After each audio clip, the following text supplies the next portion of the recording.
I don't think it's necessary, strictly speaking, for pastors from the pulpit to address white Christian nationalism by name if they don't feel like that's a charged buzzword right now. So like white Christian nationalism is something that is as an idea, as a concept, it's something that gets bandied about in the popular media. People sometimes do a poor job of defining that kind of thing, or it's felt like, hey, is that a slur against any Christian who wants to vote their values or exercise influence or be an agent of change in their society, which we certainly don't argue in the book.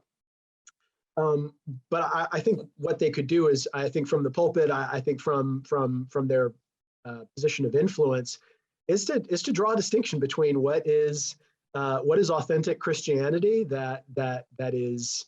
I don't mean liberal Christianity. I mean like authentic, like, put in quotes here, but like authentic Christianity that I think is tethered to a biblical New Testament understanding of what is the Christian's job on earth, right? Like to be a witness, to be salt and light, to be the hands and feet of Jesus, to be an expression of Christ's love here, to exhibit the fruits of the Spirit. Like none of those things are connected to Christian nationalism at all. Like Christian nationalism is really steeped in intolerance and is steeped in violence and is steeped in I think, limiting access to who can participate in society. The very opposite of the things that Christians would like to be associated with. So I think as a pastor, I mean, I think pastorally, my advice would be to address the distinction between what it means to be a Christian and to be an American, and how the two are not synonymous, and how being a Christian transcends nationality and transcends race, and that being a good thing, and that a Christian citizenship is in heaven. That doesn't mean that they shouldn't be agents of change and positive influence in society. They absolutely should be.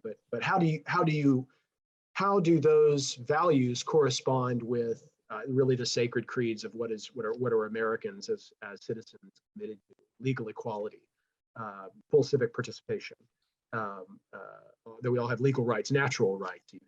And so I think it doesn't have to be addressed explicitly from the pulpit. You don't have to take our book and wave it from up front and say, read this book, everybody, like as much as great as that would be. I think a more shrewd and strategic tactic for pastors would be to, I think focus on making Christians who know better the distinction between Christians and the Christian far right.